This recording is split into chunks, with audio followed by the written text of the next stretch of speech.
Setiap pagi suamiku masuk ke kamar menantuku. Aku pasang CCTV. Aku pikir hal terburuk yang akan kulihat di CCTV adalah suamiku berselingkuh dengan istri anakku sendiri. Aku salah. Apa yang terekam di kamera itu? Ternyata, sebelum mulai, jangan lupa untuk menekan tombol like dan subscribe. Ikuti ceritaku sampai akhir dan komen dari mana kota tempat sahabat menonton agar aku bisa tahu sejauh mana ceritaku telah sampai. Terima kasih kepada yang sudah like dan subscribe. Semoga selalu diberi kesehatan dan umur panjang. Amin. Namaku Kusumawati. Keheningan di rumah besar itu terasa mencekam bagiku. Suamiku Pak Agung sudah bangun 1 jam lalu. Putraku Andri sudah berangkat kerja sejak pukul 5. Rumah itu seharusnya tenang menyisakan dirinya dan menantuku Risma. Namun ada satu suara yang merusak ketenangan itu. Suara derit pelan pintu kamar suamiku. Diikuti langkah kaki tanpa suara di lorong dan diakhiri dengan bunyi klik pelan pintu kamar Risma. Ini adalah hari kelima. 5 hari berturut-turut suamiku masuk ke kamar menantuku sendiri. Tepat setelah putra kami pergi mencari nafkah, hatiku terasa perih. 25 tahun pernikahan kami seolah menguap begitu saja. Risma baru sebulan tinggal di rumah ini. Gadis itu cantik, sopan, dan selalu tersenyum. Andri, putra semata wayang kami tergila-gila padanya. Aku awalnya ikut bahagia. Aku pikir di usia tuaku aku akan mendapatkan seorang putri baru, tapi senyuman Risma kini terasa seperti racun. Perhatian Pak Agung pada Risma juga terasa berlebihan. Pertama kali terjadi, aku menganggapnya kebetulan. Dia bangun untuk sholat malam dan melihat Pak Agung keluar dari kamar Risma pukul 3 pagi. Keduanya tampak terkejut. Risma tidak enak badan. Bu, ayah hanya mengecek. Tadi dia panggil-panggil, kata Pak Agung. Suaranya gugup. Risma mengangguk dari balik pintu. Wajahnya pucat. Ibu Kusumawati percaya. Tapi besoknya terjadi lagi. Alasannya membangunkan Risma. Kasihan dia sendirian di rumah besar. Hari berikutnya, Risma minta tolong ambilkan obat di laci ayah. Semua alasan itu terdengar masuk akal jika diucapkan sekali. Tapi jika terjadi setiap hari, itu adalah pola, itu adalah kebohongan. Bu Kusumawati adalah seorang wanita cerdas. Dia mungkin terlihat pendiam, tapi dia bukan orang bodoh. Dia tahu ada sesuatu yang sangat salah di rumahnya. Dia mencoba bicara baik-baik pada suaminya tadi malam. Mereka sedang duduk berdua di ruang keluarga. Andri dan Risma sudah masuk ke kamar mereka. Ayahnya katanya memulai. Tidak pantas ayah bolak-balik masuk ke kamar Risma. Dia itu istri Andri, menantu kita. Wajah Pak Agung langsung mengeras. Kamu ini bicara apa? Ayah hanya bersikap baik. Dia masih baru di sini. Butuh bimbingan. Bimbingan macam apa yang harus diberikan jam. Pagi di dalam kamar pengantin. Desak Ibu Kusumawati. Suaranya mulai bergetar. Jaga pikiranmu Kusumawati. Bentak Pak Agung pelan, namun tajam. Kamu pikir ayah ini laki-laki macam apa? Ayah ini mertuanya. Wajar ayah melindunginya. Bentakan itu justru menusuk Ibu Kusumawati. Selama ini suaminya tidak pernah membentaknya. Pembelaannya pada Risma terasa sangat ganjil. Melindungi dari siapa? Tanyanya getir. Melindungi dari aku, istrinya sendiri. Pak Agung terdiam lalu bangkit berdiri. Ayah lelah.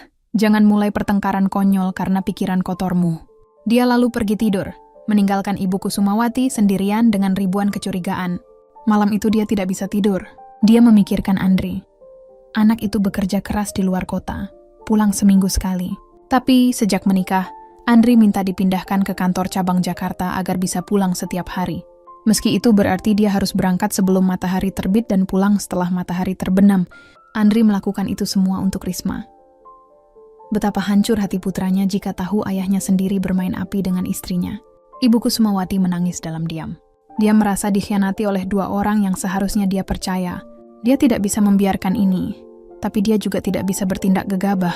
Jika dia menuduh mereka tanpa bukti, Pak Agung akan mengelak. Risma akan menangis dan bersandiwara sebagai korban. Dan Andri, putranya mungkin akan membencinya karena menuduh istri kesayangannya. Dia akan dianggap sebagai ibu mertua jahat yang cemburu. Dia tidak akan kalah dengan cara itu. Dia harus pintar. Dia butuh bukti. Bukti yang tidak bisa disangkal. Sesuatu yang bisa dia tunjukkan langsung di depan mata Andri. Pagi ini, setelah mendengar suara pintu kamar Risma tertutup, Ibu Kusumawati bangkit dari tempat tidurnya. Tangannya dingin, tapi tekadnya bulat. Dia mengambil ponselnya. Dia tidak membuka aplikasi pesan atau media sosial. Dia membuka aplikasi belanja online. Jarinya yang sedikit gemetar mengetik di kolom pencarian. Kamera pengintai tersembunyi.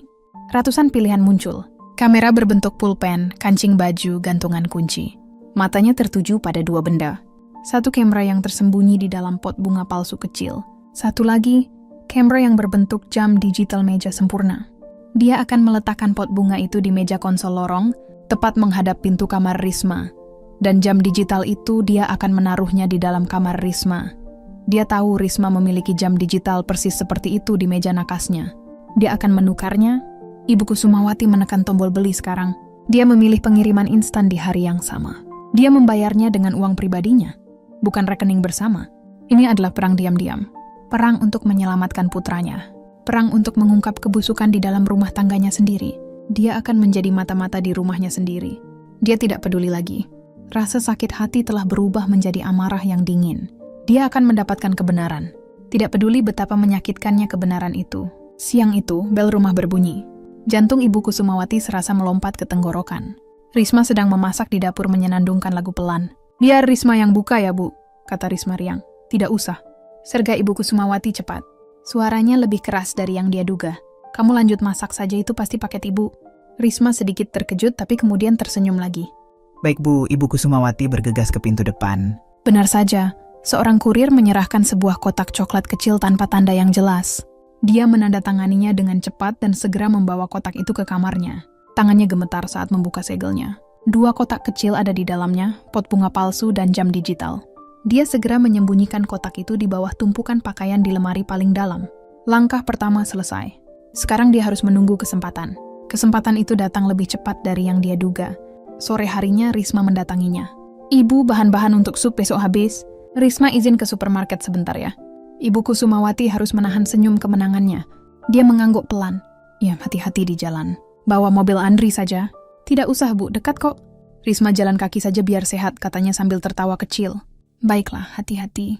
5 menit setelah pintu gerbang tertutup, Ibu Kusumawati bergerak cepat. Dia mengambil 2 kotak dari lemarinya. Pertama, pot bunga palsu. Dia membukanya, menyalakan perangkat itu sesuai instruksi, dan menghubungkannya dengan aplikasi di ponselnya.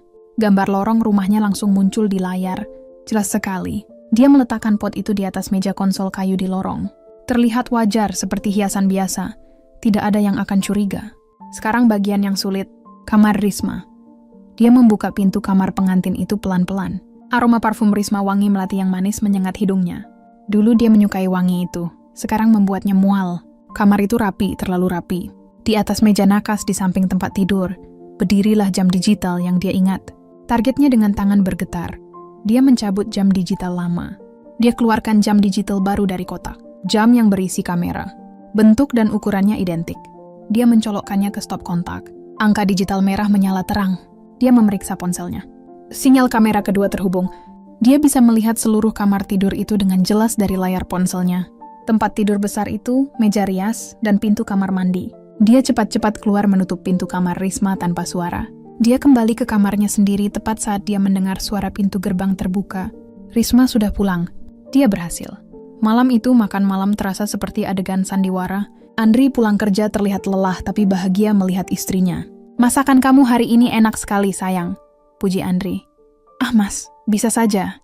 Ini semua resep dari Ibu," jawab Risma sambil melirik Ibu Kusumawati dengan senyum manis. Ibu Kusumawati hanya tersenyum tipis, perutnya mual. Dia melihat suaminya, Pak Agung, pria itu lebih banyak diam. Dia terlihat gelisah. Matanya beberapa kali bertemu pandang dengan Risma. Hanya sepersekian detik. Tapi Ibu Kusumawati melihatnya. Ada ketegangan di antara mereka. Setelah makan malam, Andri dan Risma masuk ke kamar. Ibu Kusumawati pura-pura ke dapur mengambil minum. Dia sengaja berlama-lama. Pak Agung masih duduk di meja makan, memijat pelipisnya. Tiba-tiba Risma keluar dari kamarnya. Wajahnya tidak seramah tadi. Dia terlihat marah. "Ayah, kita perlu bicara," bisik Risma tajam. Mengira Ibu Kusumawati tidak mendengar, Pak Agung mengangkat kepalanya. Wajahnya terlihat tua dan lelah. "Tidak di sini," desisnya. "Aku tidak peduli. Ayah sudah janji." "Risma, cukup," kata Pak Agung suaranya meninggi. Tepat saat itu Andri keluar dari kamar. "Ada apa ini?" tanyanya, bingung melihat istri dan ayahnya saling menatap tegang. Raut wajah Risma berubah dalam sekejap. Dia tersenyum. "Ah, ini Mas, tadi ayah bilang kepalanya pusing." Risma mau ambilkan obat, tapi ayah melarang, takut merepotkan. Dia mengambil tangan Pak Agung. "Ayah jangan sungkan begitu. Risma kan sudah jadi anak ayah juga." Pak Agung terlihat terkejut, tapi kemudian mengangguk kaku. "Iya nak, hanya pusing sedikit." Ibu Kusumawati mengamati dari dapur.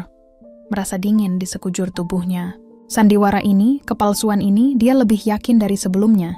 Malam itu dia tidak bisa tidur. Dia berbaring kaku di samping Pak Agung, yang berpura-pura mendengkur pelan. Ibu Kusumawati tahu suaminya juga tidak tidur. Pukul 5 pagi, alarm Andri berbunyi. Seperti biasa, putranya mandi dan berangkat kerja dalam kegelapan. Rumah kembali sunyi. Ibu Kusumawati mengambil ponselnya dari bawah bantal. Dia membuka aplikasi CCTV. Dia melihat lorong yang sepi. Dia mengganti layar. Dia melihat kamar Risma. Risma sedang tidur atau pura-pura tidur di balik selimutnya. Jantung Ibu Kusumawati berdebar sangat kencang. Rasanya seperti akan meledak dari dadanya.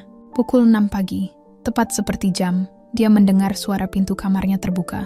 Di layar ponselnya, di kamera lorong, dia melihat suaminya. Pak Agung keluar dari kamar mereka. Pria itu berhenti sejenak melihat ke sekeliling, lalu berjalan lurus ke pintu kamar Risma. Dia membuka pintu itu tanpa mengetuk. Dia masuk, pintu tertutup pelan di belakangnya. Ibu Kusumawati menelan ludah, tangannya gemetar hebat. Dia mengganti layar ke kamera jam digital di dalam kamar Risma. Dan apa yang dilihatnya bukanlah adegan perselingkuhan yang dia bayangkan. Itu adalah sesuatu yang jauh lebih aneh dan lebih mengerikan. Ibu Kusumawati menahan napas. Ponsel di tangannya terasa seperti sebilah es. Dia mengganti layar dari kamera lorong ke kamera jam digital. Gambar di layar berkedip sejenak lalu stabil. Jantungnya serasa berhenti berdetak. Adegan di depannya sama sekali bukan yang dia persiapkan. Dia sudah membayangkan akan melihat pelukan, ciuman, atau sesuatu yang mesra dan menjijikan. Tapi yang dia lihat adalah sesuatu yang dingin dan kaku seperti ruang rapat. Risma tidak sedang berbaring di tempat tidur.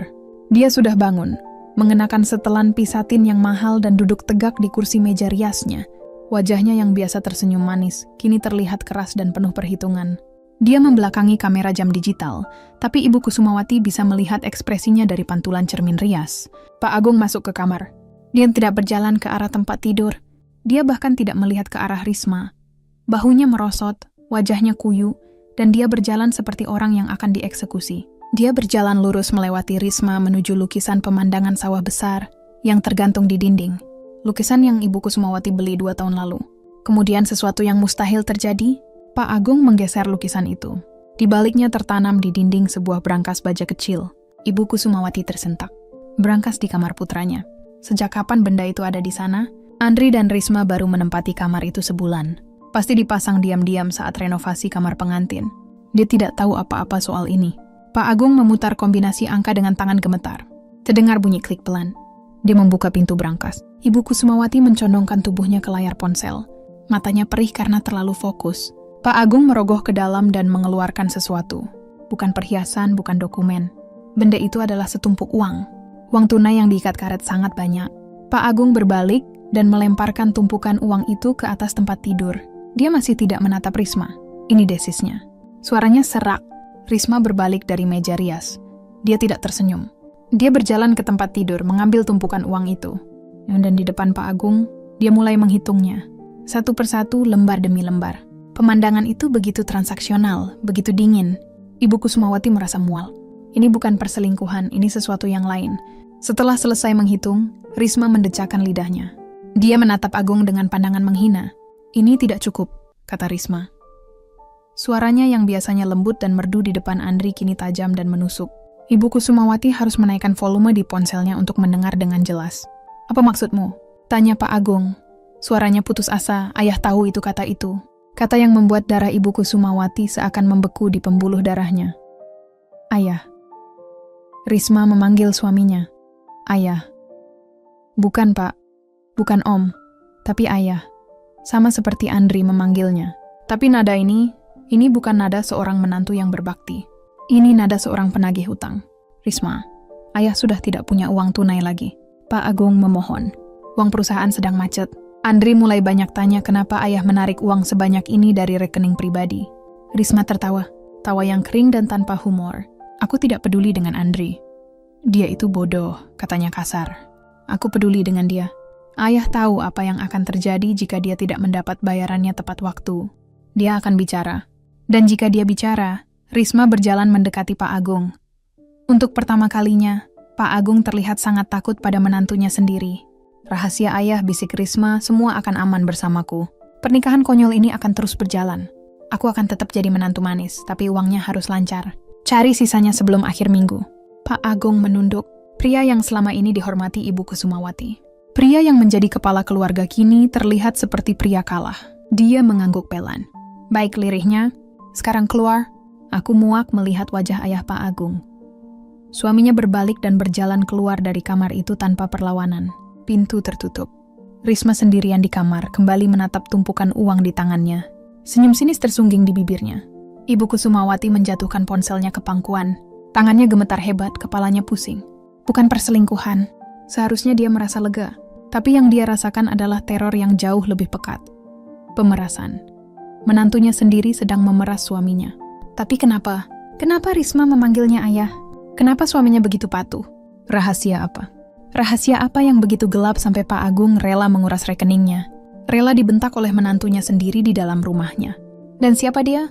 Orang ketiga yang dibicarakan Risma. Kepala Ibu Kusumawati berputar. Dia harus tahu. Dia harus tahu rahasia apa yang dipegang Risma. Ini bukan lagi soal rumah tangganya yang hancur karena perselingkuhan.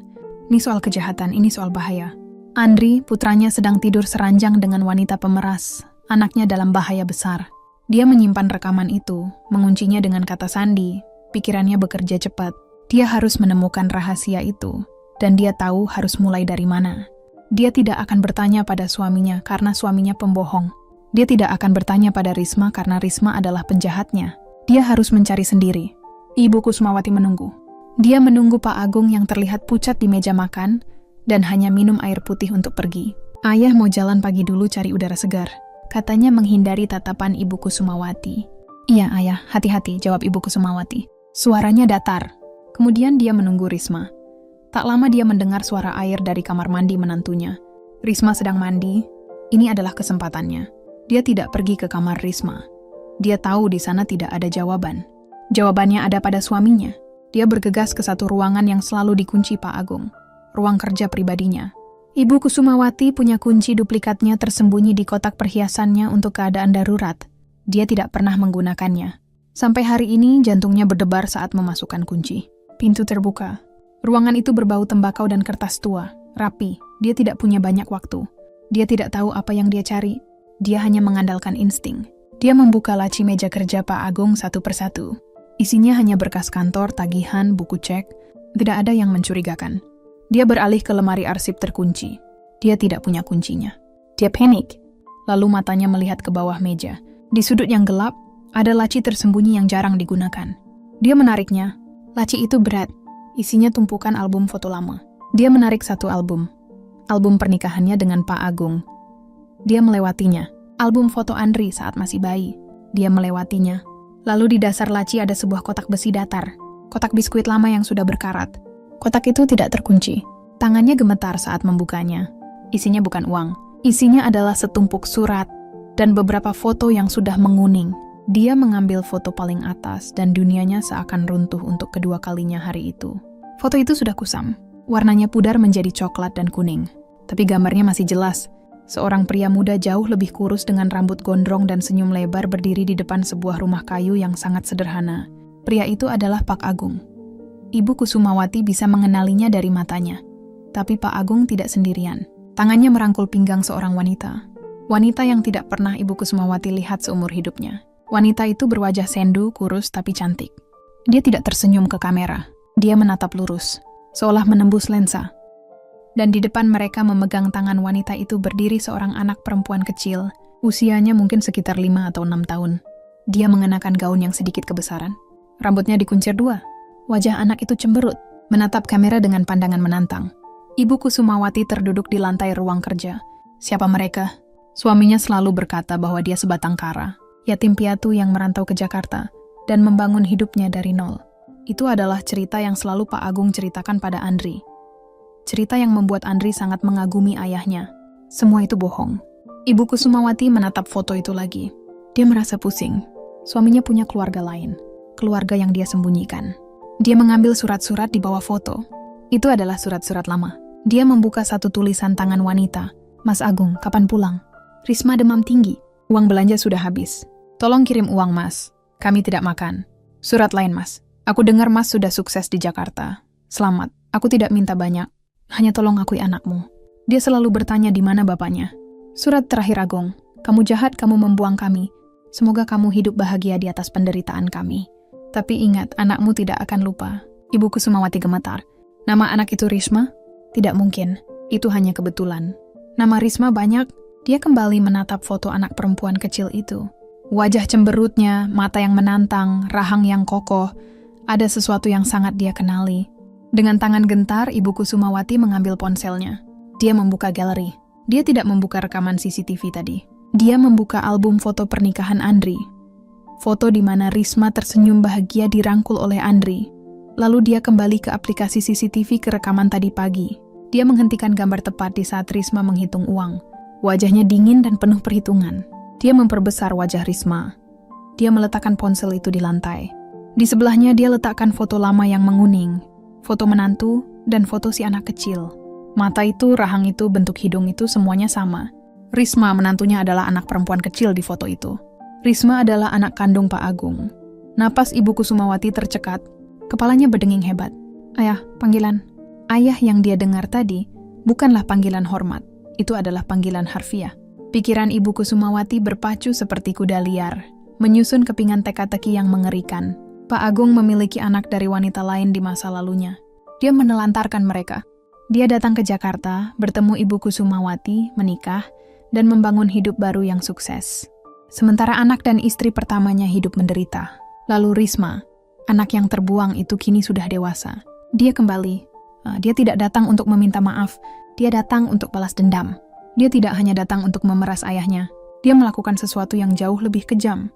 Dia sengaja mendekati Andri. Dia sengaja membuat Andri jatuh cinta padanya. Dia sengaja menikah dengan Andri, menikah dengan saudara tirinya sendiri. Ya Tuhan, bisik Ibu Kusumawati. Rasa mual yang hebat melandanya. Ini bukan hanya pemerasan, ini adalah kehancuran total. Risma telah menanam bom waktu di jantung keluarganya. Dia telah menodai satu-satunya hal yang paling Ibu Kusumawati cintai, putranya Andri. Andri, anaknya yang baik hati, yang naif, yang tulus mencintai. Dia tidak tahu bahwa wanita yang tidur seranjang dengannya adalah adiknya sendiri, kakak tirinya. Ini adalah balas dendam yang paling sempurna. Risma tidak hanya mengambil uang Pak Agung, dia mengambil kehormatan keluarga ini. Dia merusak garis keturunan ini. Dan Pak Agung, suaminya, dia tahu. Tentu saja dia tahu. Dia tahu siapa Risma saat wanita itu masuk ke kehidupan Andri, dan dia membiarkannya. Dia terlalu pengecut untuk mengakui dosa masa lalunya. Dia lebih memilih mengorbankan putranya sendiri daripada rahasianya terbongkar. Dia membiarkan Andri menikahi putrinya sendiri. Ibu Kusumawati merasa ingin menjerit. Dia sekarang mengerti Pak Agung bukan korban. Dia adalah kaki tangan. Dia terjebak, tapi dia memilih untuk mengorbankan Andri daripada dirinya sendiri. Dia sedang duduk di lantai, dikelilingi bukti-bukti kebohongan suaminya. Ketika ponsel di tangannya bergetar, sebuah notifikasi baru. Kamera jam digital di kamar Risma kembali mendeteksi suara. Dengan sisa-sisa tenaga, Ibu Kusumawati membuka aplikasi itu. Risma sudah selesai mandi. Dia sedang memakai riasan, tapi dia tidak sendirian. Dia sedang berbicara di telepon menggunakan earphone. Jadi dia berbicara dengan leluasa. Iya, aku sudah dapat 100. Sisanya minggu depan, kata Risma ke telepon. Dia terdengar santai, ada jeda. Dia mendengarkan orang di seberang telepon. Tentu saja tidak. Aku tidak peduli pada pria tua itu. Lanjut Risma. Dia hanya ATM. Jeda lagi. Tidak, ibu tua itu belum curiga. Dia terlalu bodoh untuk curiga. Dia hanya tahu suaminya sibuk. Risma tertawa. Tawa itu membuat darah Ibu Kusumawati mendidih. Iya.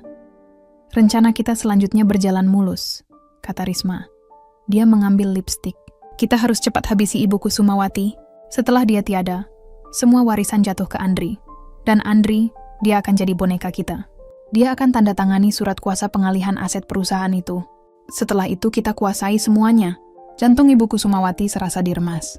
Risma tersenyum ke cermin. Aku tidak sabar menyingkirkan wanita tua itu. Ponsel itu terlepas dari genggaman Ibu Kusumawati dan jatuh ke lantai keramik yang dingin, menimbulkan suara benturan yang pelan, tapi Ibu Kusumawati tidak mendengarnya. Telinganya berdenging hebat.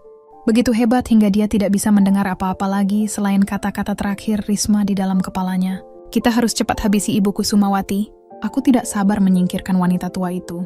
30 menit yang lalu, dunianya hancur karena rahasia perselingkuhan. 20 menit yang lalu, dunianya hancur karena rahasia pemerasan. 10 menit yang lalu, dunianya hancur karena rahasia mengerikan tentang pernikahan sedarah yang menodai putranya. Sekarang semua itu terasa kecil. Itu semua adalah masa lalu. Ini adalah masa kini. Nyawanya terancam. Rasa dingin yang menusuk menjalari tulang punggungnya. Lebih dingin dari lantai keramik tempatnya terduduk. Rasa mual yang tadi melandanya kini berubah menjadi sesuatu yang lain. Sesuatu yang pekat dan berat. Bukan lagi kesedihan. Bukan lagi rasa jijik. Ini adalah kemarahan. Kemarahan yang murni dan membeku. Begitu kuat hingga menghentikan getaran di tangannya. Dia mengambil ponselnya dari lantai. Layarnya retak sedikit di sudut. Dia tidak peduli. Dia memutar ulang rekaman panggilan telepon Risma. Dia mendengarkannya lagi dan lagi menangkap setiap nuansa. Dia kata, Risma, kita harus habisi. Itu berarti Risma tidak sendirian. Ada orang lain di luar sana yang terlibat dalam rencana pembunuhan ini. Orang yang sama yang diajak bicara Risma di telepon. Orang yang sepertinya didengar Risma saat ada jeda. Ibu Kusumawati kembali teringat rekaman pertama tadi pagi. Rekaman di kamar Risma. Ayah tahu apa yang akan terjadi jika dia tidak mendapat bayarannya. Dia seorang penagih yang harus dibayar. Mungkinkah dia ini adalah orang yang sama yang Risma ajak bicara di telepon? Partner kejahatannya pikirannya menyusun kepingan teka-teki. Risma adalah anak yang terbuang, penuh dendam. Dia kembali. Dia butuh uang. Jadi dia memeras ayahnya, Pak Agung, tapi itu tidak cukup. Dia juga punya partner. Dia ini yang juga butuh uang. Tapi dari mana partner ini berasal? Ibu Kusumawati kembali menatap kotak besi di pangkuannya. Surat-surat dan foto-foto. Ini adalah akarnya. Dia harus memahami mengapa dia mengambil surat-surat itu lagi. Mengabaikan foto Pak Agung muda yang kini terlihat seperti iblis baginya. Dia membaca surat-surat itu satu persatu dengan fokus yang tajam. Surat-surat dari Ibu Risma namanya Larasati. Tulisan tangannya indah, namun di setiap surat tulisan itu semakin miring dan putus asa. Surat pertama, Mas Agung. Risma sudah bisa jalan. Dia panggil Bapak ke setiap laki-laki yang lewat. Hatiku sakit, Mas. Kapan kamu pulang? Surat kelima. Mas, uang kirimanmu terlambat lagi. Pemilik kontrakan marah-marah. Aku harus kerja apa, Mas? Risma sering sakit-sakitan. Surat ke-10. Agung, aku dengar kamu sudah menikah lagi dengan perempuan kaya. Jadi ini akhirnya kamu ganti namamu. Kamu buang kami. Lalu surat terakhir. Surat yang ditulis di kertas sobek. Tintanya luntur di beberapa tempat seolah terkena air mata. Agung, bajingan kamu. Orang suruhanmu datang. Mereka bilang kalau aku tidak pergi dari kota ini, kamu akan lapor polisi. Lapor apa? Lapor karena aku menuntut hak anakmu. Kamu kirim aku uang hinaan 5 juta untuk aku tutup mulut selamanya. Kamu bilang jika aku bicara, kamu akan pastikan aku dan Risma masuk penjara. Kamu jahat, Agung. Kamu lebih jahat dari setan. Itu surat terakhir dari Larasati. Tidak ada surat lagi, tapi ada satu lembar koran kecil yang terlipat. Sebuah kliping berita lokal. Tanggalnya sekitar 20 tahun yang lalu. Judulnya kecil. Wanita ditemukan tewas diduga bunuh diri. Ibu Kusumawati membaca artikel itu. Seorang wanita Larasati binti ditemukan tewas di kamar kontrakannya yang kecil. Dia meminum racun serangga. Dia meninggalkan seorang anak perempuan berumur 8 tahun bernama Risma yang ditemukan menangis memeluk jasad ibunya oleh tetangga keesokan paginya. Ibu Kusumawati menutup matanya. Dia akhirnya mengerti ini bukan balas dendam biasa. Ini adalah balas dendam seorang anak yang melihat ibunya hancur, dihina, diancam, dan akhirnya bunuh diri karena pria yang menjadi ayahnya. Dan pria itu adalah suaminya, Pak Agung. Risma tidak hanya dendam karena ditelantarkan, dia dendam karena ibunya mati. Pak Agung tidak hanya menelantarkan mereka, dia mengancam mereka. Dia membayar mereka untuk diam. Dia secara tidak langsung membunuh Ibu Risma. Pantas saja Risma begitu dingin. Pantas saja dia begitu kejam. Dia telah menyaksikan neraka, dan sekarang dia datang untuk membawa neraka itu ke rumah ini. Ibu Kusumawati menarik napas panjang. Dia sekarang tahu segalanya. Kebohongan suaminya, dendam menantunya, dan pertaruhan nyawanya sendiri. Apa yang harus dia lakukan? Dia tidak bisa pergi ke Andri. Putranya itu buta. Andri mabuk cinta. Jika Ibu Kusumawati menunjukkan bukti ini, Andri akan berada dalam dilema yang mengerikan. Dia mungkin akan menyalahkan ibunya karena telah mengintai. Dia mungkin akan membela Risma yang akan bersandiwara, menangis, dan memutarbalikkan fakta. Andri akan hancur. Dia tidak bisa menghancurkan putranya. Dia tidak bisa pergi ke polisi. Belum. Apa buktinya? Rekaman CCTV ilegal. Sebuah foto tua dan surat-surat. Polisi akan menganggap ini drama keluarga. Mereka akan memanggil Pak Agung dan Risma. Risma akan tahu dia sedang diawasi. Dia dan partnernya akan kabur atau lebih buruk. Mereka akan mempercepat rencana pembunuhan itu. Dia juga tidak bisa menghadapi Pak Agung. Pria itu adalah dinding pengecut. Dia akan berbohong. Dia akan mengelak. Dia akan memohon. Dia akan melakukan apa saja untuk menyelamatkan reputasinya. bahkan jika itu berarti mengorbankan istrinya. Buktinya dia sudah mengorbankan putranya sendiri dalam pernikahan terlarang ini. Pak Agung bukan lagi suaminya. Dia adalah musuh. Dia sendirian. Ibu Kusumawati menatap ponselnya yang retak. Dia sendirian di rumah ini, dikelilingi 2 iblis. Satu iblis yang dia nikahi dan satu iblis yang dinikahi putranya. Nah, baiklah, jika ini adalah permainan yang ingin mereka mainkan, dia akan bermain. Dia bukan Larasti, dia tidak lemah. Dia tidak akan minum racun serangga dan mati di kamar kontrakan. Ini rumahnya, ini putranya. Dia akan mempertahankannya. Dia menyimpan kembali kotak besi itu. Dia menggeser laci tersembunyi itu kembali ke tempatnya. Dia merapikan ruang kerja Pak Agung persis seperti semula. Tidak boleh ada satu barang pun yang berubah. Dia mengunci pintu ruang kerja. Dia kembali ke kamarnya. Dia menghapus riwayat belanja online di ponselnya. Dia menyembunyikan kunci duplikat ruang kerja di tempat yang baru. Lalu dia duduk di tempat tidurnya. Dia menunggu, dia harus berpura-pura tidak tahu apa-apa. Dia harus menjadi Ibu Kusumawati yang sama seperti kemarin. Ibu mertua yang ramah, istri yang patuh. Tapi di dalam dia bukan lagi domba. Dia adalah serigala yang sedang mengasah taringnya. Dia harus mengumpulkan lebih banyak bukti. Bukti rencana pembunuhan.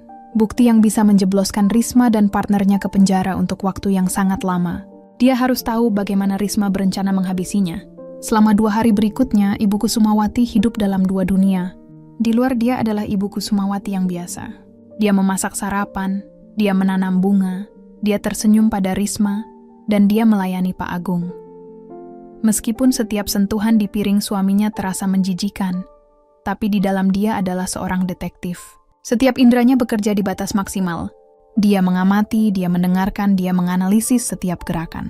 Kecurigaannya segera terbukti. Rencana pembunuhan itu bukan hanya kata-kata di telepon. Rencana itu sudah berjalan. Dia mulai menyadarinya dari hal-hal kecil. Pagi hari setelah dia menemukan rahasia itu, Risma datang ke kamarnya sambil tersenyum. Ibu, tadi Risma beli teh herbal baru di toko online. Katanya bagus banget untuk stamina dan bikin tidur nyenyak. Ibu kan sering kelihatan lelah akhir-akhir ini. Risma buatkannya. Risma menyodorkan secangkir teh yang beruap. Warnanya sedikit keruh dan baunya aneh seperti campuran melati dan tanah basah. Seminggu yang lalu, Ibu Kusumawati akan meminumnya dengan senang hati, tersentuh oleh perhatian menantunya. Hari ini dia melihat cangkir itu seolah-olah ada ular kobra di dalamnya. Terima kasih, Nak, katanya. Suaranya berusaha tetap normal. Ibu letakkan di meja dulu ya. Masih panas sekali. Begitu Risma keluar kamar, Ibu Kusumawati membawa cangkir itu ke kamar mandi. Dia tidak membuangnya ke wastafel. Dia mengambil botol air mineral kosong yang dia simpan dan menuang teh itu dengan hati-hati ke dalamnya. Dia menutup botol itu rapat-rapat dan menyembunyikannya di dalam lemari pakaian di balik tumpukan kain lama. Kejadian kedua terjadi keesokan paginya. Biasanya Ibu Kusumawati yang membuat kopi untuk Pak Agung dan dirinya sendiri. Tapi hari itu Risma sudah di dapur. Sudah, Ibu duduk saja. Biar Risma yang layani Ibu dan Ayah. Kopi Ibu hitam tanpa gula, kan lagi senyum manis perhatian palsu. Risma memberikan kopi itu. Ibu Kusumawati menerimanya. Dia pura-pura menyesapnya sekali. Rasanya pahit, tapi ada rasa pahit lain di baliknya. Rasa logam yang samar. Dia menahan keinginan untuk muntah. Enak Risma, terima kasih, katanya. Dia membawa cangkir kopi itu ke taman belakang dengan alasan ingin membaca koran. Di sana, di balik rimbunnya pohon mangga, dia menuang kopi itu ke botol sampel kedua. Kini dia yakin Risma sedang meracuninya, bukan dengan dosis mematikan yang instan. Itu terlalu berisiko dan akan menimbulkan kecurigaan. Risma sedang melakukannya pelan-pelan. Racun dosis rendah setiap hari membuatnya sakit-sakitan, lemah, dan akhirnya meninggal di tempat tidur. Kematian yang akan terlihat alami. Seorang wanita tua yang meninggal karena komplikasi penyakit sempurna. Dia harus tahu siapa partner Risma. Siapa dia yang dipanggil Risma di telepon? Siapa yang menjadi otaknya? Kesempatan itu datang malam harinya. Andri sedang lembur. Ibu Kusumawati dan Pak Agung sedang menonton televisi di ruang keluarga. Suasana begitu kaku. Tiba-tiba Ibu Kusumawati berkata, seolah tanpa beban. Agung, aku tahu. Pak Agung menoleh, wajahnya bingung. Tahu apa?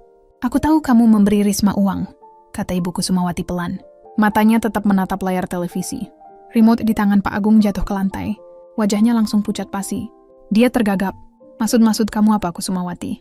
Aik, ayahannya. Kapan kamu akan cerita padaku bahwa Risma adalah anakmu? Seluruh udara seakan tersedot dari ruangan. Pak Agung menatapnya dengan ngeri. Matanya terbelalak. Dia membuka mulut, tapi tidak ada suara keluar. Akhirnya dia pecah, tapi bukan pengakuan yang jujur. Dia menangis. Dia bersimpuh di lantai, memegang kaki Ibu Kusumawati. Maafkan ayah, Bu. Maafkan ayah. Ayah tidak bermaksud. Dan kemudian rentetan kebohongan baru mengalir. Dia mengaku Risma adalah anaknya. Dia mengaku Risma memerasnya. Dia bilang, Risma datang padanya sebelum pernikahan, mengancam akan membongkar segalanya. Pak Agung panik. Lalu kenapa kamu biarkan dia menikah dengan Andri? Tanya Ibu Kusumawati dingin. Dia mengancam, Bu Ishak, Pak Agung. Dia bilang dia dan Andri saling mencintai. Jika ayah menghalangi, dia akan bunuh diri di depan Andri. Dia akan bilang, ayah mencoba memperkosanya. Ayah tidak punya pilihan. Ayahnya. Ayah hanya berusaha menjaga keutuhan keluarga kita. Tolong Bu, jangan beritahu Andri. Ayah mohon. Ibu Kusumawati menatap puncak kepala suaminya, yang mulai menipis itu dengan rasa jijik yang tak terhingga. Pria ini, pria pengecut ini. Dia mengorbankan putranya dalam pernikahan terlarang, dan sekarang dia mengarang cerita tentang ancaman bunuh diri untuk menutupi kelemahannya. Dia sama sekali tidak menyebutkan tentang Ibu Risma. Dia sama sekali tidak menyadari istrinya sedang diracuni pelan-pelan di bawah hidungnya. Dia hanya peduli pada satu hal, reputasinya. Ibu Kusumawati menarik kakinya berdiri. Katanya suaranya tanpa emosi. Jangan sentuh aku. Pak Agung menatapnya hancur. Jadi kamu akan tinggalkan ayah. Kamu akan bilang pada Andri, aku belum memutuskan, kata Ibu Kusumawati. Tapi untuk sekarang simpan rahasiamu. Berpura-puralah seperti tidak ada yang terjadi. Jika kamu bicara satu kata saja pada Risma tentang percakapan ini, aku akan langsung pergi ke Andri. Dia memberi Pak Agung harapan palsu. Dia membuat Pak Agung percaya bahwa dia masih memegang kendali. Padahal Ibu Kusumawati baru saja memastikan satu hal. Suaminya adalah musuh. Dia tidak akan membantunya. Dia benar-benar sendirian. Malam itu dia mengunci pintu kamarnya. Dia tidak tidur. Dia mengambil ponselnya. Dia tidak bisa lagi menyimpan botol-botol sampel ini di rumah. Terlalu berbahaya. Risma mungkin akan curiga jika dia terus menolak makanan dan minuman. Dia butuh bantuan dari luar. Seseorang yang dia percaya, seseorang yang profesional. Dia membuka kontaknya. Jari-jarinya berhenti pada satu nama, Dr. Tirtayasa. Dokter keluarga mereka selama 30 tahun. Pria tua bijak yang membantu Andri lahir. Dia mengetik sebuah pesan singkat karena dia tahu Risma mungkin bisa mendengar jika dia menelepon. Dokter, selamat malam. Maaf mengganggu. Saya Kusumawati. Saya butuh bantuan yang sangat rahasia. Saya tidak bisa bicara di telepon. Bisakah kita bertemu besok? Ini soal hidup dan mati. Dia ragu sejenak. Lalu dia menambahkan satu kalimat lagi. Saya rasa seseorang di rumah ini mencoba meracuni saya. Dia menekan tombol kirim. Jantungnya berdebar kencang. Permainan telah dimulai dan dia baru saja memindahkan bidak pertamanya. Malam itu terasa paling panjang dalam hidup Ibu Kusumawati. Dia berbaring kaku di tempat tidurnya. Pintu kamarnya terkunci. Di seberang ruangan di sofa, Pak Agung tidur mendengkur. Pria itu setelah pengakuan pengecutnya tidak berani tidur seranjang dengan istrinya lagi. Ibu Kusumawati menatap langit-langit. Ponselnya tergenggam erat di dada. Setiap menit terasa seperti 1 jam. Menunggu balasan dari Dr. Tirtayasa. Apakah dokter itu percaya padanya ataukah dia akan dianggap sebagai wanita tua yang paranoid? Pukul dini hari, ponselnya bergetar pelan. Sebuah pesan masuk. Kusumawati, saya kaget sekali. Tentu saja saya percaya. Jangan makan atau minum apapun yang tidak kamu siapkan sendiri. Datanglah ke klinik pribadi saya besok pukul 3 sore. Jangan lewat pintu depan, lewat pintu samping di gang. Saya akan tunggu sendiri. Bawa sampelnya, jangan bilang siapa-siapa. Napas lega yang ditahannya keluar perlahan. Setidaknya dia punya satu sekutu, satu orang di dunia luar yang tahu dia dalam bahaya. Keesokan harinya adalah sebuah pertunjukan sandiwara yang menegangkan. Ibu Kusumawati harus bersikap normal. Dia bangun, membuka kunci pintunya dan berjalan ke dapur seolah tidak ada yang terjadi. Risma sudah di sana, tersenyum cerah. Pagi Bu, tidur nyenyak. Risma buatkan bubur ayam spesial hari ini. Pagi nak. Wah, rajin sekali, kata Ibu Kusumawati. Suaranya dipaksa ramah. Jantungnya berdebar melihat panci bubur di atas kompor. Pak Agung masuk ke dapur. Wajahnya pucat dan matanya bengkak. Dia menghindari tatapan Ibu Kusumawati dan Risma. Ayah, kopi saja, katanya lirih. Sudah, Risma siapkan. Ya, kata Risma masih tersenyum. Ini adalah neraka. Mereka bertiga masing-masing menyimpan rahasia mematikan. Ibu Kusumawati harus makan. Jika dia menolak, Risma akan curiga. Dia mengambil mangkuk. Dia menyendok bubur itu. Dia meniupnya. Lalu dia pura-pura tersedak. Uhuk, aduh panas sekali. Katanya batuk dengan keras. Ibu, tidak apa-apa. Risma terlihat cemas tapi matanya tajam. Tidak apa-apa, nak. Lidah ibu terbakar. Ibu sepertinya hilang nafsu makan. Ibu makan roti saja nanti di kamar. Katanya meletakkan sendok. Dia bangkit. Maaf ya, Risma. Padahal kelihatannya enak sekali. Dia pergi ke kamarnya. Dia tahu dia tidak bisa terus-menerus menolak. Risma akan menemukan cara lain. Dia harus segera pergi ke Dr. Tirtayasa. Pukul 2 siang, dia bersiap-siap. Dia mengambil 2 botol kecil berisi teh dan kopi yang dia simpan. Membungkusnya dengan kain dan memasukkannya ke tas tangannya. Mau kemana, Bu? Tanya Risma yang sedang menonton televisi. Mau ke pengajian rutin, Nak? Di rumah Bu RT, mungkin agak sore pulangnya. Bohong, Ibu Kusumawati lancar. Oh, begitu. Mau Risma antar? Tidak usah, Ibu. Pesan ojek online saja. Kamu di rumah saja temani ayahmu. Dia kelihatan tidak sehat. Ini adalah tusukan halus yang sengaja dia berikan. Dia memesan ojek, tapi tujuannya bukan ke klinik. Dia minta diturunkan di sebuah pasar swalayan yang ramai. 2 blok dari klinik Dr. Tirtayasa.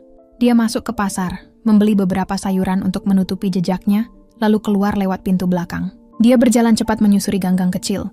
Pukul 3:05 dia tiba di pintu samping klinik. Pintu itu langsung terbuka. Dr. Tirtayasa dengan wajah serius menariknya masuk dengan cepat dan mengunci pintu. Di ruang periksa yang temaram, Ibu Kusumawati akhirnya menceritakan segalanya. Dia tidak menceritakan tentang pernikahan sedarah itu. Itu terlalu rumit dan mengerikan. Dia hanya mengatakan fakta intinya. Dokter, saya menemukan rahasia besar suami saya. Rahasia yang dipegang oleh menantu saya, Risma. Risma memeras suami saya. Dan sekarang saya yakin Risma mencoba membunuh saya agar bisa menguasai harta keluarga lewat Andri. Dia mengeluarkan 2 botol kecil itu. Ini teh herbal yang dia berikan 2 hari lalu, dan ini kopi pagi kemarin. Saya tidak meminumnya. Saya mohon periksa ini. Dr. Tirtayasa menatap 2 botol itu. Wajahnya mengeras. Kamu sudah benar, Kusumawati. Sangat benar. Dia mengambil sampel itu. Saya akan bawa ini ke laboratorium forensik kenalan saya. Sangat rahasia. Mereka bisa memberikan hasil cepat. Sekarang saya akan periksa kamu.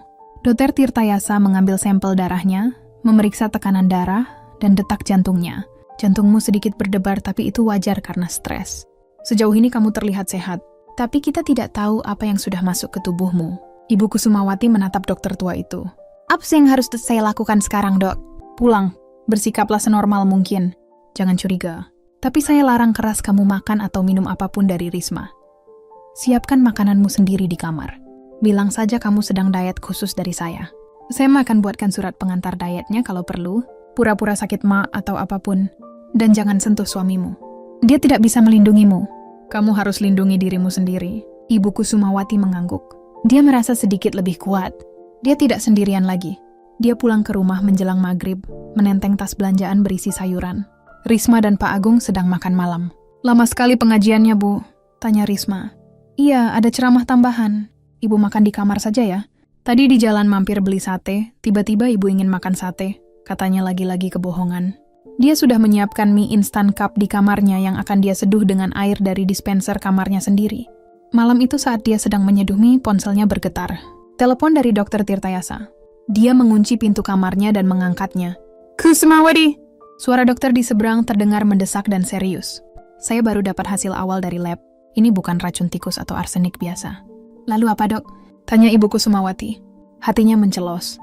Ini racun yang sangat canggih. Dibuat dari campuran ekstrak tanaman digitalis dan bahan kimia lain. Dosis serendah akan merusak jantung secara perlahan, membuatnya terlihat seperti gagal jantung alami dalam beberapa bulan. Dosis tinggi akan menyebabkan serangan jantung fatal dalam hitungan detik. Telepon itu mati. Jaringan terputus. Ibu Kusumawati mencoba menelepon balik. Tidak bisa. Sinyal hilang. Jantungnya berdebar kencang. Dia melihat ke ponselnya. Sinyal bar di ponselnya hilang total. No. Dia berlari ke jendela. Rumahnya gelap. Seluruh kompleks gelap. Listrik padam. Dan tepat pada saat itu dia mendengar suara ketukan pelan di pintu kamarnya yang terkunci. Buh, itu suara Risma lembut. Tapi di kegelapan itu, suara itu terdengar menakutkan. Listriknya padam. Ibu tidak apa-apa di dalam. Gelap sekali. Risma bawakan lilin. Darah Ibu Kusumawati serasa membeku. Ketukan di pintu itu bertepatan dengan padamnya listrik dan terputusnya telepon Dr. Tirtayasa. Bukanlah kebetulan ini jebakan. Risma tahu dia sedang menelepon. Dan bagaimana, Bu? Ibu baik-baik saja. Suara Risma terdengar lagi. Lebih dekat. Ibu Kusumawati tidak menjawab. Dia mundur perlahan dari pintu. Dia mematikan senter di ponselnya membuat kamar itu gelap total. Pikirannya berpacu. Jika dia membuka pintu, Risma bisa melakukan apa saja dalam kegelapan, mendorongnya, menyuntiknya, apapun. Bu, kok diam saja? Ibu bikin Risma takut, kata Risma. Gagang pintu bergerak terkunci. Ibu Kusumawati menahan napas. Dia mendengar suara langkah kaki menjauh. Lalu keheningan. Keheningan yang lebih menakutkan. Dia beringsut ke jendela, mengintip dari balik gorden. Di taman bawah dia melihat kotak sekring utama rumah terbuka, dan dia melihat siluet seseorang menutupnya. Listrik tidak padam di seluruh kompleks. Listrik di rumahnya sengaja dimatikan. Napasnya tercekat. Ini bukan lagi permainan racun. Pelan-pelan. Risma sudah tidak sabar. Lampu tiba-tiba menyala terang benderang. Ponselnya langsung berbunyi, menerima belasan notifikasi pesan. Dia melihat keluar di bawah. Dia melihat Risma berjalan santai kembali ke dalam rumah. Seolah baru saja memeriksa sekring. Ponselnya berdering. Dokter Tirtayasa Kusumawati, kamu tidak apa-apa tadi terputus. Dokter, dia mematikan listrik rumah saya. Bisik Ibu Kusumawati gemetar. Dia tahu saya sedang bicara dengan dokter. Dokter Tirtayasa terdiam sejenak. Tenang dulu. Dia tidak akan berani berbuat nekat kalau dia tahu kamu curiga. Dia hanya menggetak. Dengar, hasil lab sudah jelas. Itu digitalis purpurea sangat mematikan. Kamu tidak bisa tinggal di rumah itu lagi. Kamu harus keluar malam ini. Saya akan tidak potong Ibu Kusumawati. Suaranya yang tadi gemetar kini menjadi mantap. Entah dari mana datangnya keberanian itu. Mungkin dari amarah. Jika saya lari sekarang dia akan menang. Dia akan kabur. Dan Andri akan tetap terikat dengan wanita iblis itu. Saya tidak akan lari, Do. Kusumawati, ini bukan main-main nyawamu. Saya tahu, justru karena itu saya harus menyelesaikannya. Saya tidak bisa menunggu berbulan-bulan. Saya tuh harus membuatnya bertindak sekarang. Saya harus menjebaknya. Bagaimana caranya? Saya akan memancingnya, kata Ibu Kusumawati. Saya akan memberikan umpan yang tidak bisa dia tolak. Dia menutup telepon Dokter Tirtayasa, mengabaikan protes pria tua itu. Dia tahu apa yang harus dia lakukan. Dia tidak punya waktu lagi untuk bermain pelan. Risma sudah meningkatkan permainannya. Sekarang giliran Ibu Kusumawati. Keesokan paginya, Ibu Kusumawati mulai berakting. Dia berjalan keluar kamar dengan langkah gontai.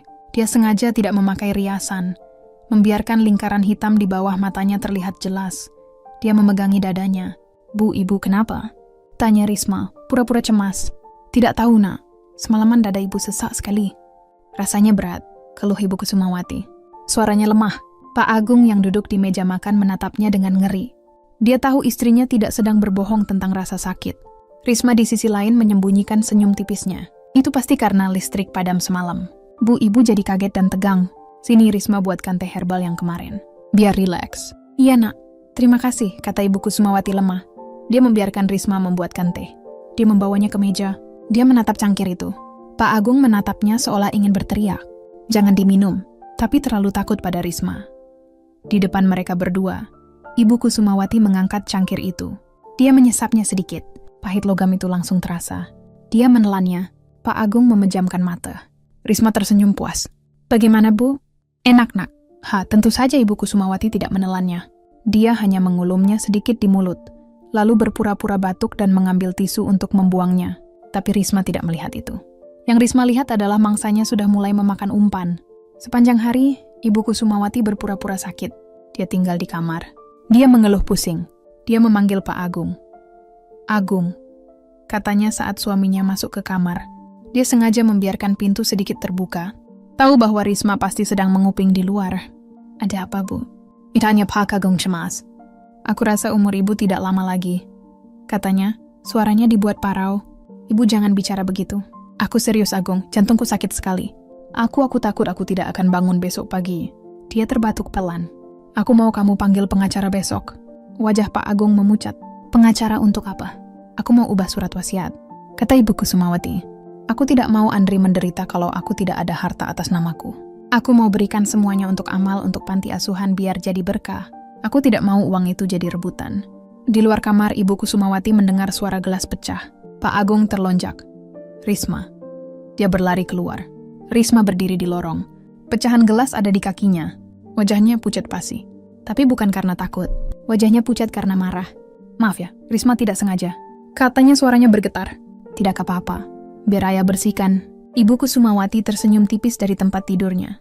Umpan telah disambar. Risma panik. Rencana racun pelannya tidak akan berhasil jika semua harta warisan hilang. Dia tidak bisa menunggu berbulan-bulan lagi. Dia harus bertindak malam ini atau besok pagi. Ibu Kusumawati segera membuka aplikasi CCTV di ponselnya. Dia menyimpannya menyala terhubung ke kamera di kamar Risma. Dia tidak perlu menunggu lama. Malam itu setelah Andri pulang dan tidur, kamera jam digital menangkap gerakan. Risma tidak tidur.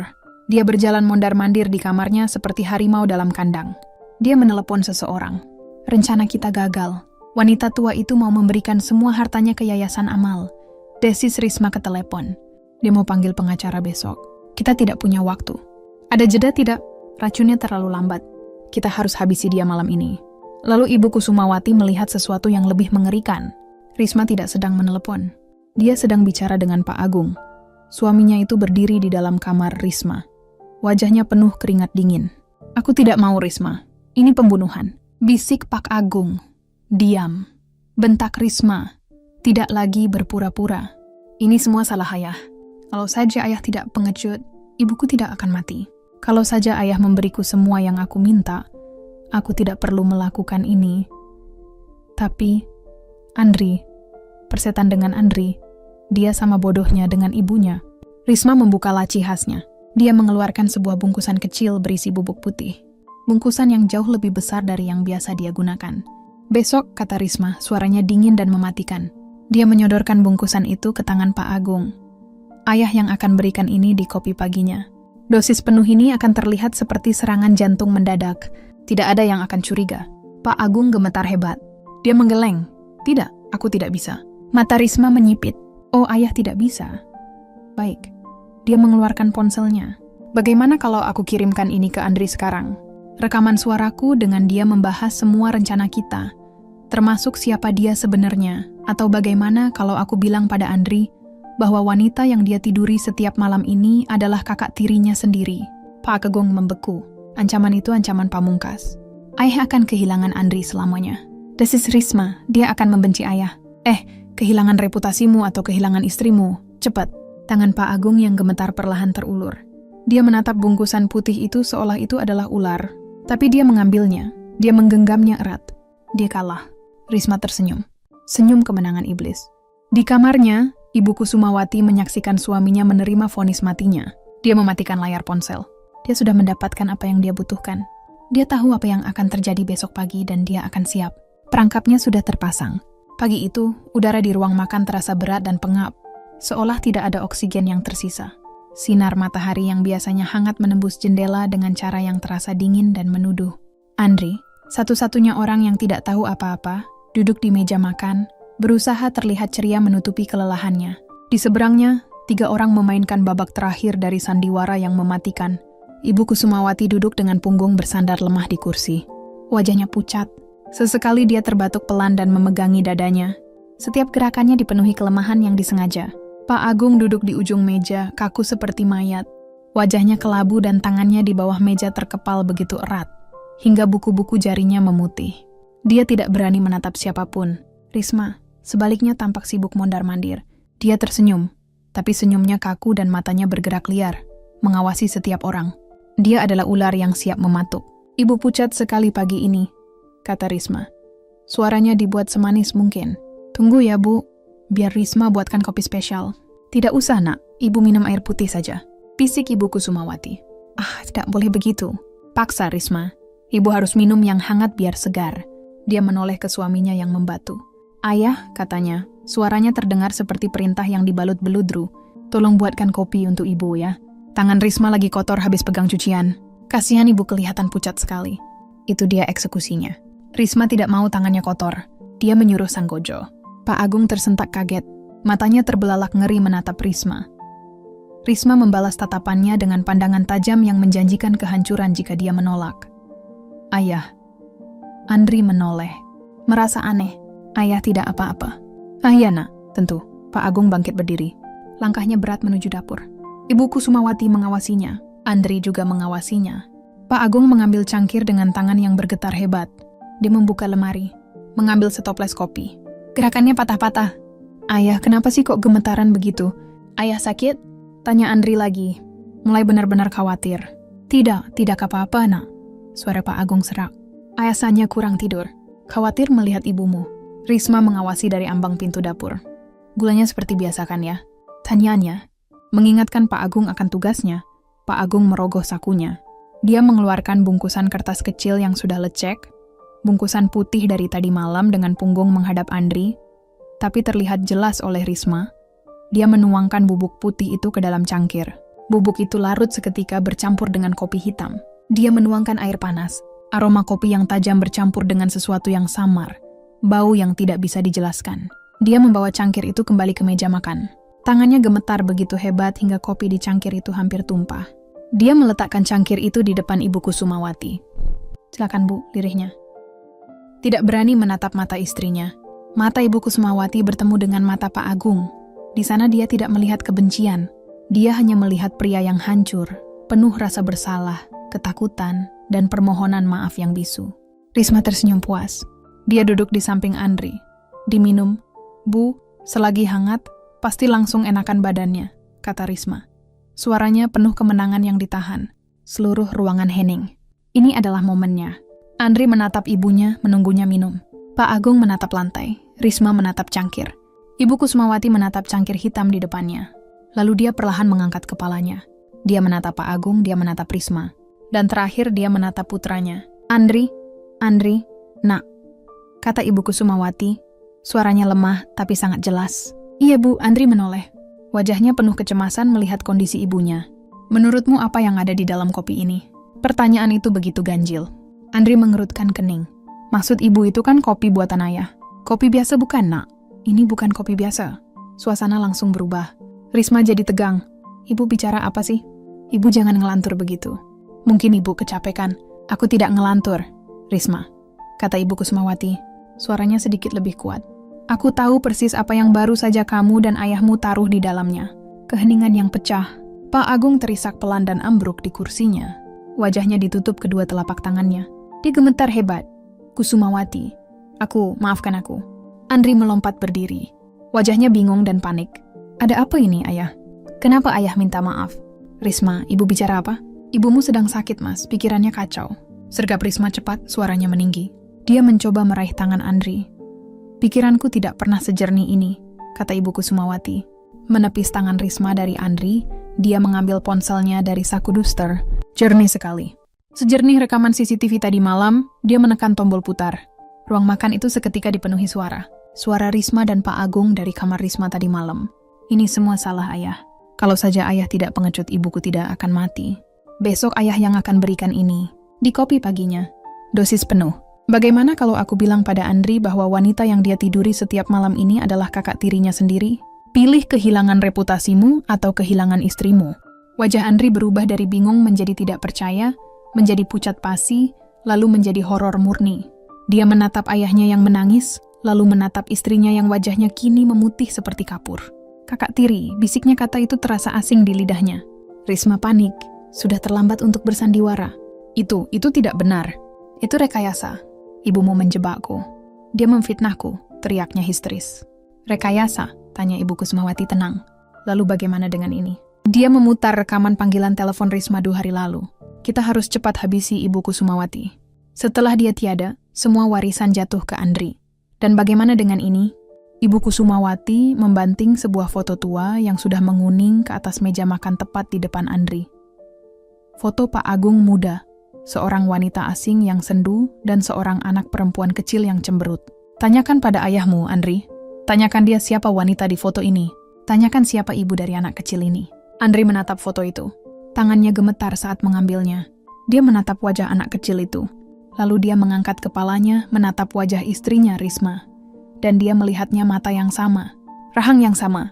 "Ayah," bisik Andri. Suaranya pecah. Ini apa, Ayah?" Pak Agung hanya bisa menggeleng dalam tangisnya. Dia telah kalah.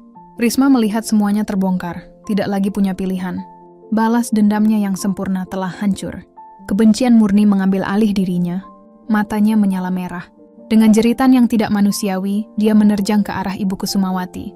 "Mati kamu, wanita tua sialan." Dia melompat ke seberang meja. Tangannya terulur seperti cakar, mengarah ke leher Ibu Kusumawati. Andri terlalu syok untuk bergerak. Pak Agung terlalu lemah. Tapi sebelum tangan Risma menyentuh kulit Ibu Kusumawati, pintu depan rumah terbuka dengan dobrakan keras. "Polisi, jangan bergerak." 2 orang polisi berseragam masuk dengan cepat diikuti oleh Dokter Tirtayasa yang tampak tegang. Mereka bertindak cepat. Satu polisi menangkap Risma, membantingnya ke lantai dan memborgol tangannya di belakang punggung. "Lepaskan aku, lepaskan! Kalian tidak tahu apa-apa." Risma menjerit dan meronta-ronta di lantai. Dr. Tirtayasa langsung menghampiri Ibu Kusumawati. "Kamu tidak apa-apa." Dia lalu menunjuk cangkir kopi di meja. "Itu. Amankan cangkir itu sebagai barang bukti," katanya pada polisi kedua. Andri terduduk lemas di kursinya. Dunianya hancur berkeping-keping dalam 5 menit. "Ibu, aku tidak mengerti." Ibu Kusumawati mengabaikan Risma yang menjerit. Dia mengabaikan Andri yang syok. Dia berjalan pelan menghampiri suaminya. Pak Agung masih menangis. Tubuhnya terguncang hebat. Ibu Kusumawati menatap pria yang telah menipunya selama 25 tahun. Pria yang membiarkan putranya sendiri menikahi putrinya. Pria yang pagi ini setuju untuk membunuhnya. Dia menatap polisi yang memegang Risma dan tangkap juga dia. Katanya suaranya dingin dan tanpa ampun menunjuk lurus ke arah Pak Agung. Dia kaki tangannya. Kekacauan yang terjadi selanjutnya adalah pemandangan yang menyedihkan. Risma tidak berhenti menjerit. Dia menyumpahi Ibu Kusumawati, menyumpahi Pak Agung karena lemah, dan menyumpahi Andri karena bodoh. Dia diseret keluar rumah, meninggalkan keheningan yang merekahkan telinga. Pak Agung tidak melawan. Dia hanya menatap kosong saat polisi kedua memborgol tangannya. Dia tampak seperti pria yang sudah mati. Saat dia digiring melewati Andri, dia berhenti. "Andri, nak. Ayah minta maaf." Andri tidak mengangkat kepalanya. Dia hanya duduk membeku, menatap foto tua di tangannya. Pak Agung menangis terseduh-seduh saat dibawa pergi. Rumah itu akhirnya sunyi. Hanya tersisa Ibu Kusumawati, Andri yang hancur, dan Dr. Tirtayasa.